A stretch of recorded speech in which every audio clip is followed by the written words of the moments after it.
প্রতিবেশী হিসেবে থাকতে হলে প্রতিবেশী চেনা যায় তো। স্বার্থের আঘাত করলে আমি আপনারা সকলে কিছু না কিছু সরে থাকি, স্বার্থের জন্য তো। মহাজন বলেছে যেমন করছি, স্বার্থ তো থাকবেই, তার জন্যে স্বার্থের জন্য মনুষ্যত্বটা বিক্রি করা যায় না। এটাই বল হরিবল। আমার মনুষ্যত্ব ভোটটা থাকতে হবে, নয়তো আমি মানুষ হলাম কেন?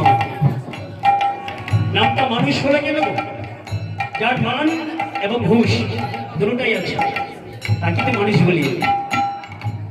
দেখবে এখান থেকে যাওয়ার সময় এমন হতে পারে রাস্তায় দেখবেন পড়ে আছে, আজ মরা লাজ হয়ে থাকে না, রাস্তার কিনারে পড়ে থাকে, তো দেখা যায় না গোমা?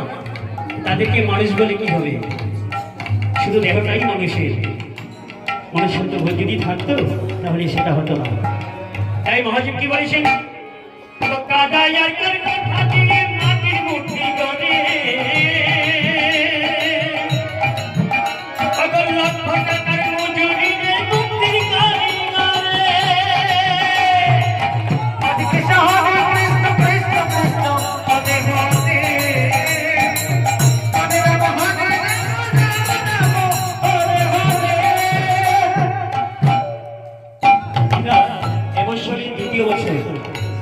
প্রথম বছর থেকে গেলাম, ওই গেটের মধ্যে একটা সুন্দর করে বড় করে দেখা, এটা প্রথম দেখলাম।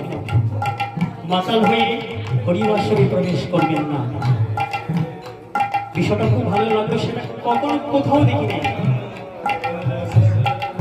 তাহলে এই যে কথাটা উনি লিখলেন, কারণটা কি? দেখুন, এমনও আসর আছে রাত্রি 12টা 2টা এইরকম আসরে আমাদের যন্ত্রপাতি গুলো খেলে নেয়, বলে আমরা গাইব।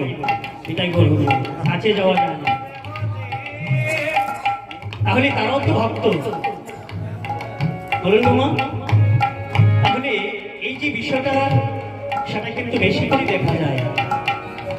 তাহলে আমরা বিভিন্ন জায়গায় যাই, দেখতে পাই কত রকমের ভক্ত। মহাজন কি বলেছেন? কথা দিয়ে মাটির মুঠি করে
ভালোবাসে শুধু আমার মা।